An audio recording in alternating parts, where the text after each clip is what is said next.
Kachoya. Test, test, test, test, test, test, test, test, test. Kachoya. Can y'all hear me?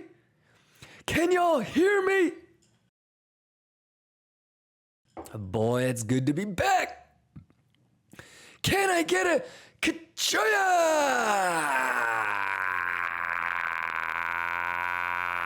Mandelo, let's get it. Blink John says, one day without Kimba is one day too much. I feel the same. I missed you guys. But thank goodness the price action was just bing bong ding donging. So really, I don't even expect anything that crazy for today. Maybe you get a fake out of the bottom, maybe like value area low. You know what I mean? Like break the triangle, get everybody tripping again. And then of course, it's like a higher low type of shit. So if it wants to go down, obviously value area high, value area low, you got the full rotate. And then if you can just start to get above like 105, then you probably have a good chance to try and sweep that 106. So settlement here is going to be important. VWAP down there is going to be important, probably around the 0.5.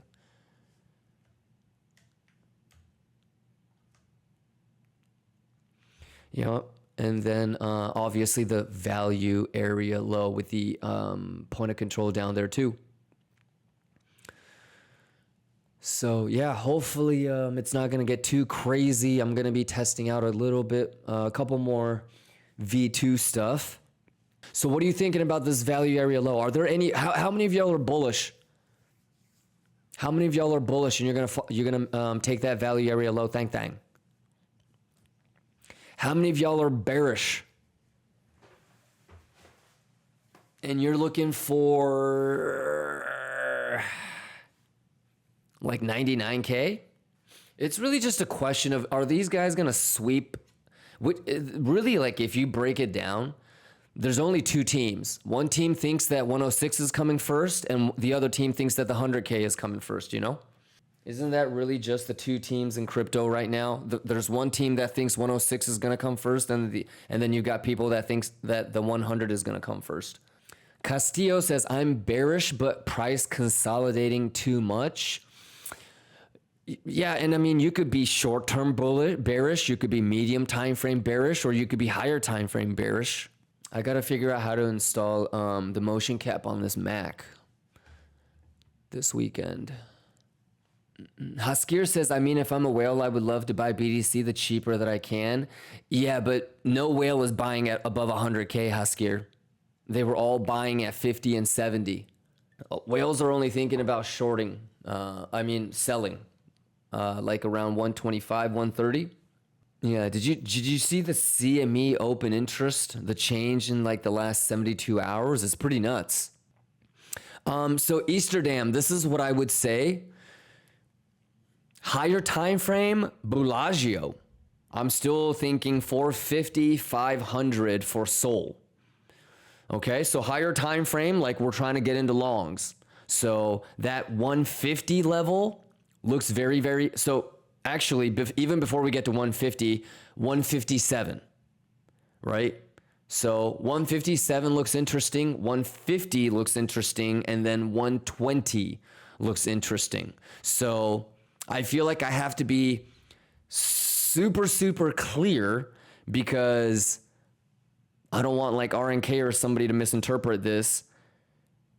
If you want to short, there's nothing wrong with that. But I think if you want the easier, slightly less risk trade, you're just waiting and looking for longs. Easterdam. So, you know, if you're already in a short, fantastic. I don't know if you would really try to chase a short knowing that the high up there isn't that great. So, you know, like a 187, 189 swing fail short would be pretty easy. So like if next week we go to 106 and sweep, then Sol 187, 189, 190 sweep is probably what you're looking at, right? But if Bitcoin goes to like 100 or, 100, Bitcoin's going to lose 100. Everybody is clear on that, right? If it goes to 100, it's going to lose 100 because everybody's going to try to do a bullish retest there. So you're really looking more like 98, right? 99. So if Bitcoin does go to 100, 99, 98, where would Sol potentially go? I think that's the way that you would want to start thinking about it, Easterdam. So you can clearly see where the immediate VWAP is from the top, which would be around here, right? That's the VWAP from the top. That's the VWAP from the bottom. So like the most incredible bullish scenario, Easterdam, is the anchor VWAP from the high holds, and then we keep going. Okay, the only thing that would mess up this would be that getting swept, swing fail, and then go. And I think this would be similar to like a 106 SFP on Bitcoin, no? This would kind of be like the 98 long on Bitcoin, no? And then obviously going down to like 120 would be more equivalent to like 80 levels, 82 maybe.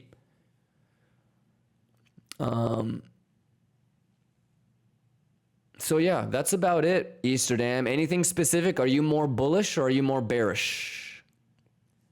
So you can, like, that's going to get cleaned at some point. I like the structure, but at some point this is all going to get cleaned. So that's the way that I would be looking at it, Easterdams. I would first start with Bitcoin, and I would try to correlate 106 and like that 99, 98. And then if you wanted to extend beyond that, you've got fib levels, extensions. Are you more bullish or are you more bearish, Easterdam? And again, to be clear, I'm not saying that it's going to go to 120 or 150, but if it does, I would love to long that. You know that I've been wanting like a 120 SOL long for a very long time, right? Haskir says, yeah, I've been nerding out on a lot on SOL, and when Bitcoin went to 100,000, SOL only went to 174, but because ETH BTC was up, yeah. Yeah, and like there's a lot of sort of historical patterns that you can definitely recall because altcoin, I don't want to say like altcoin season is getting ready to start per se, but you can definitely take a look at how SOL and ETH and even things like XRP or DOT or Cardano or Link might move independent of BIDI too. Grim says, do you have TA for Tau? It's the same thing.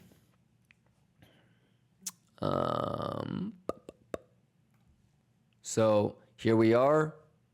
Pixel perfect. I mean, these levels have been here for months. We put these levels on, if you remember, like really October, to be honest, Grim. So it's kind of like the same thing, brother. If you took a short here, right, and that's your stop loss, awesome. You can't lose. Right? But obviously all of that is going to get cleaned at some point, right, Grim? Just like BIDI, just like SOL. Like, this is why you should identify bad highs and bad lows and single prints. So wouldn't that SFP be very similar to what we just talked about for SOL and BIDI, Grim? But like if you were super bearish and you saw this structure, like this is your entry, that's your stop loss, you know, stop loss and profit. And then levels to the downside would be the naked point of control and the monthly. And I feel like that, again, very similar to BIDI and SOL. But Grim says, yeah, I was waiting for that liquidity to sweep to take short. Gotcha. Yeah, but I still think that the easiest thing to do, and we've been saying this for the last year, I think, is to be looking for longs when it has a crazy pullback. Yeah, whether you want to short or whether you want to long, that's totally up to you. I'm never going to be able to convince your subconscious bias. But I think a lot of this just starts with identifying levels, doesn't it? I mean, look at how pixel perfect it's fucking around between naked point of control, value area low, and the weekly level. But it looks like it looks pretty pixel perfect to me. I mean, Grim says, so we wait for 321 for a long. If that's your plan, I don't know about I'm gonna, like, if this does this,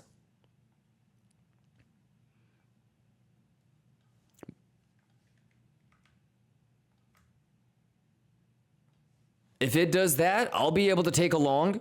If this is a hidden bull div and Bitcoin is bouncing and S&P is bouncing, I'll take that. I'm not gonna wait. Don't ever say we, because you and I were never gonna have the same subconscious bias. But I'll take that. So you gotta be able to look at the data, brother. Yeah, but wouldn't you take that, Grim, if it was a hidden bull div? So, would you take it over the weekend? If it happened over the weekend, would you take it? You got to start figuring these things out for yourself. But if it was a hidden bull div, I could take that. I could see myself taking that. You know what I mean? If like a bunch of fucking bottom shorters get trapped right there and it's a hidden bull div, I don't know how I wouldn't take that. And I would just put my stop loss at break even. If I'm wrong, I'm wrong. And the only thing that I would really want to make sure is that I don't lose money. And if that long doesn't work and I get round tripped, then I would be looking at the 321. So again, levels, you gotta mark out the levels on your own. But did you see how you could take the previous resistance getting turned into support? You pull a little bit of a fib. I mean, what the fuck? Look at that. I mean, so given enough time, this might end up getting up there. You never know.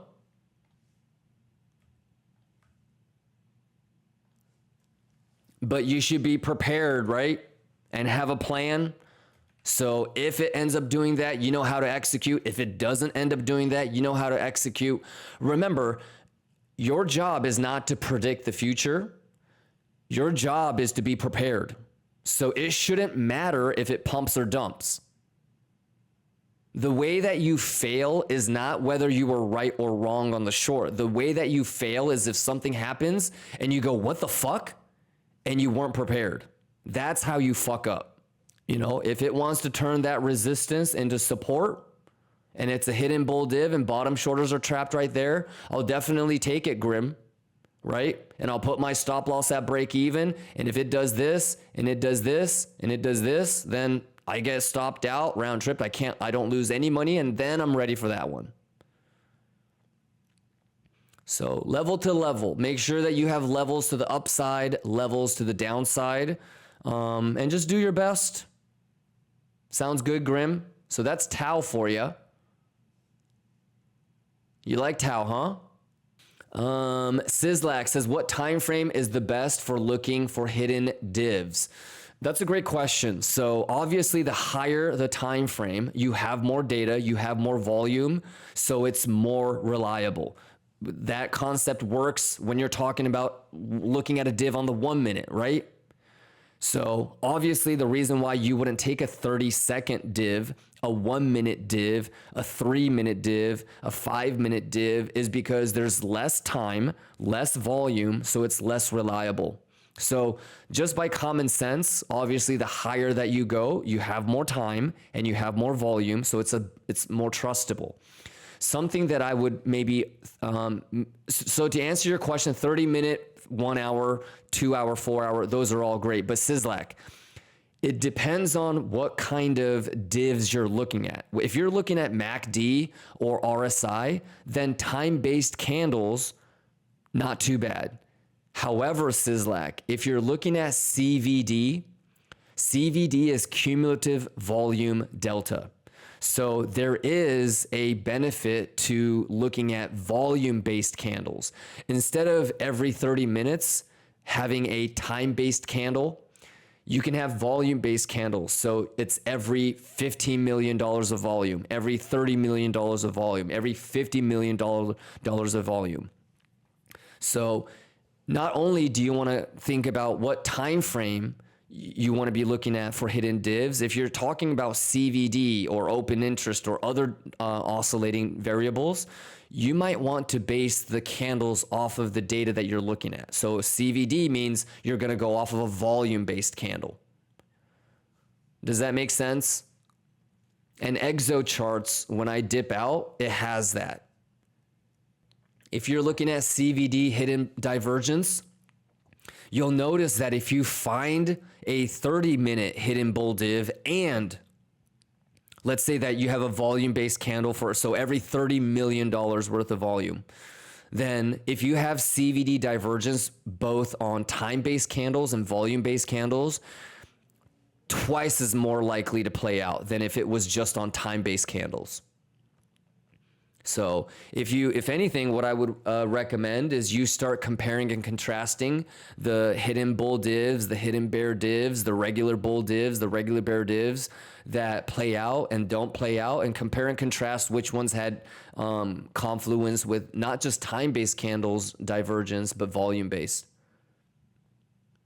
If it changes structure, Kagum, so we'll know that it's turned into support once it makes a higher high, because it maintained that narrative. Make sense? If you want to front run the idea of it breaching the higher high, then you could do what some of these people are saying and take candle closes. But if it really was support, and if it gets turned, if it is support, wouldn't you expect on at least smaller time frame for the momentum and the structure to continue? That support level is now a lower high and you can get a higher high. So that's it, Kagum. A lot of these by the book structure confirmations are going to come from a higher high or a lower low, meaning that the structure is still there. If it's bullish, it's supposed to make a higher low and a higher high, right? If it's bearish, it's the opposite. So the basic strategy says it's going to continue the narrative and the structure. Okay, now there are creative ways to try and front run that. So before it makes a higher high or before it makes a lower low, people might be looking at, this is the second 30-minute candle closes above. Or, this is the second 30-minute candle close below. And that should start to increase or decrease the probabilities. All right. Because what you're going to see, Kagum, is a lot of times a failed auction will happen and it won't be able to make a higher high.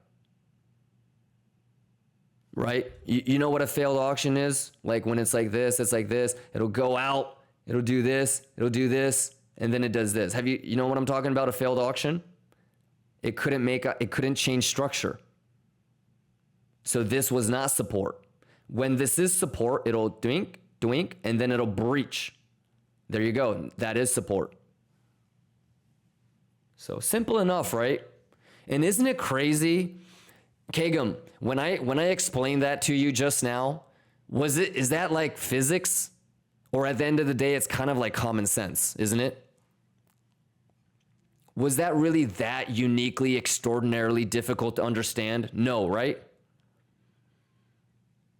So you're going to start to notice that a lot of this stuff, no matter how complex or complicated it might seem, once you really wade through all the bullshit, brother, a lot of this stuff will feel like common sense.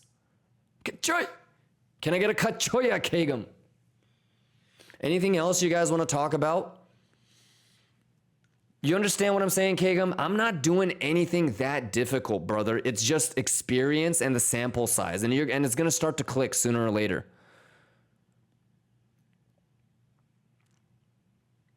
Pretty cool, right?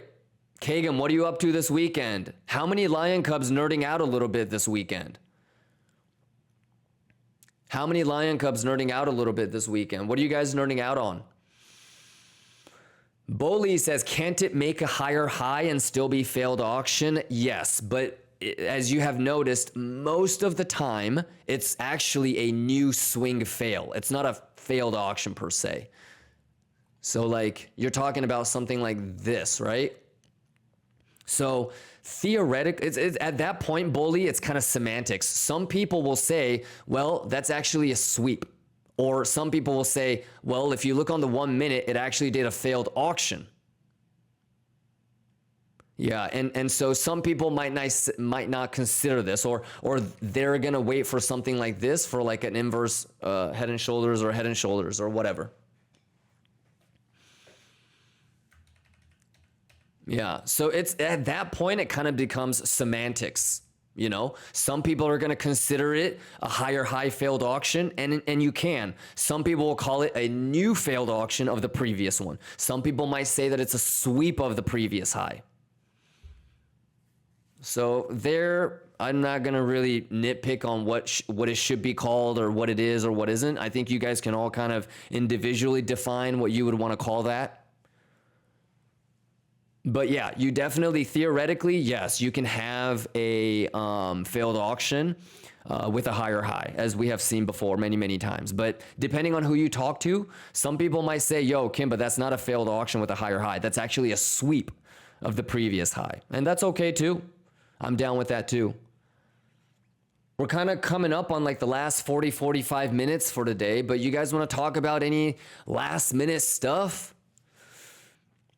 No diabito. Let's go. Golson says, can you check ETH? Sure, brother.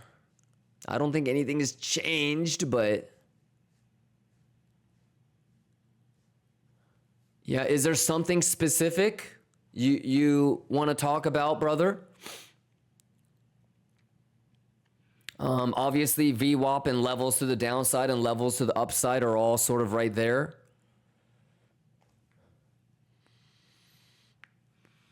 So actually, you know what? I want to delete these because I want to keep it clean.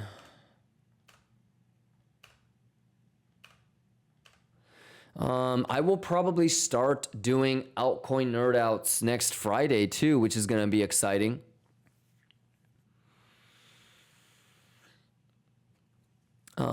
But yeah, that's ETH, and it looks very, very similar, just like Sol, just like Tau, just like Biddy. You've got highs that could be swept. I think it'll be all pretty much proportionate. Agomez says, sorry for stupid question. There is no such thing, Agomez. But why BTC don't follow S&P in the last days? So first things first, Agomez, regardless of what asset you're comparing to another asset, they're never going to be one-to-one. Okay. Some people are going to say that if gold, if S&P traditional markets are going to go down, gold is going to go up. Right. But it doesn't have to be one-to-one. So just because S&P is going up, it doesn't necessarily mean Bitcoin has to go up. And it certainly won't be that it's going to be one-to-one. What you're noticing, Agomez, is low volume. Okay. So I don't know if you've ever heard me explain this, but when there's a whole lot of volume in S&P, when there's a whole lot of volume on Bitcoin, that's the first sign when I'm like, okay, the correlation might be a little bit strong. Okay. I feel like if people are risk on, meaning they're willing to take risk in traditional markets and especially S&P, which is one of the safest investment vehicles out there, then people might take a shot on Bitcoin. If they don't even want to be risk on for the safest things like S&P, then why the fuck would they want to be risk on for the riskiest, shittiest asset called Bitcoin? So what you're noticing, Agomez, is we just had 2 weeks where it was back-to-back FOMC, CPI, lots of volume, open options expirations today. Okay, so it's people are just kind of settling down. A lot of times, Gomez, after like a 2 week or a 3 week period where we had back-to-back GDP, FOMC, CPI, you're going to notice that it's going to calm down a little bit and it will decouple just a little bit because of lack of volume.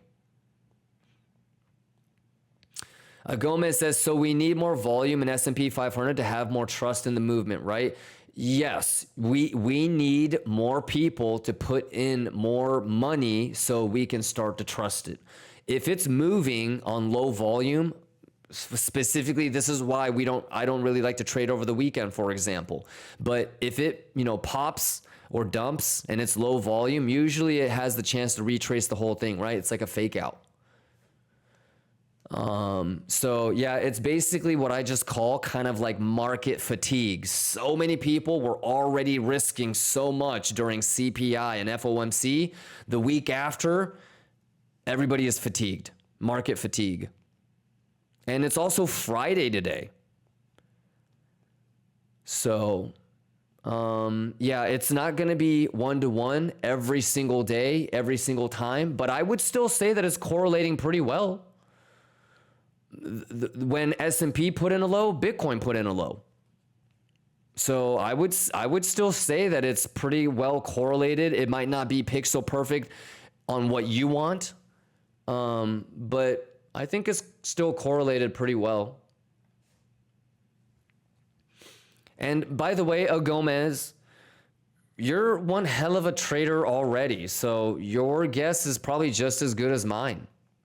Yeah, it really just comes down to like that way that you ask, because for me, I never have to like gatekeep the knowledge. What I rather do instead of make it, you know, like the reason why like I don't think you should put a paywall around this is because organically people are all going to figure it out. So, you know, I rather troll a troll and have that person think that my shit is testnet and not actually learn and get better. And that person can always stay a zebra or a gazelle that I can hunt and profit off of.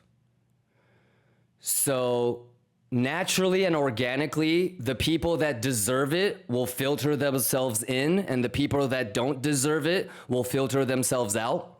So if you're ever doubtful, like all you got to do is just ask, you know, but I have 17.8, I think it was 17.5.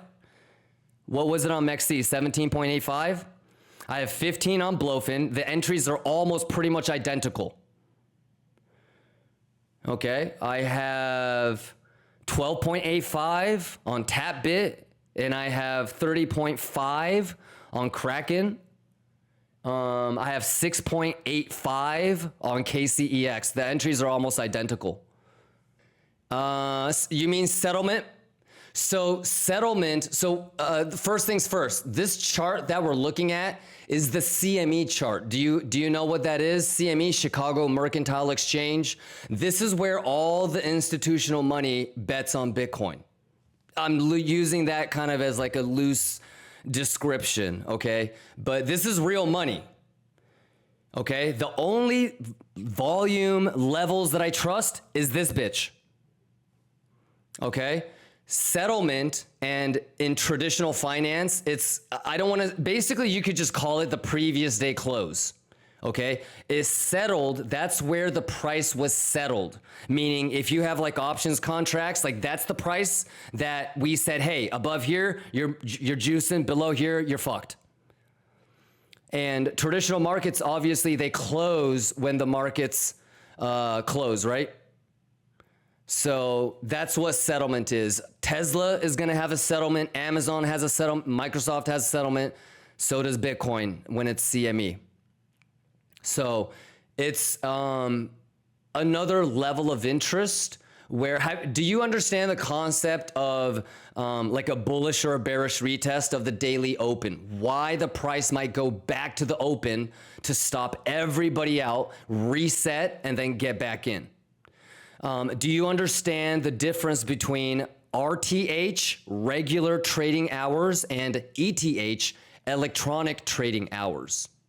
Do you understand that more volume is trustworthy, less volume is less trustworthy, which means electronic trading hours, overnight trading, it's not as reliable. So if it makes a high or a low during ETH, chances are when markets open back up, it's going to sweep and clean and reset and then go. If anything that I said was confusing, I want you to pick one thing that I said that didn't make sense or you don't know what I'm talking about and just nerd out on that over this weekend, and then we can get caught up on Monday if you have any questions. But basically, settlement is a level of interest where you could potentially entertain a trade. Okay? And you could just consider it like a daily close, brother. Sounds good? Math is the math. Mad Lettuce, Chris BX. I'll be here bright and early, hella early on Monday. Hopefully I'm caught up. RTH running for 5 more minutes. So that's when the settlement is going to kick in. So pay attention to that. The math is the math and the fibs are the fibs. You guys know how to pull fibs from the top and bottom. Not that hard. Okay. regardless of what it does, pay attention to what it, regardless of what it does, pay attention to how you're going to be able to remember this the next time for Power Hour on Friday so you don't get got. If it really is bullish, that golden pocket should be support. Bears, you need to make a lower low. Have an amazing weekend. I'll see you guys on Monday, ladies and gentlemen. Longers, I'm rooting for you. Shorters, I'm rooting for you. Bulls, Bears, we're all Lions. Clap. Not my hands. Not my hands. I'll see you guys on Monday. Peace, everybody. Have a great weekend. Cut he reaving.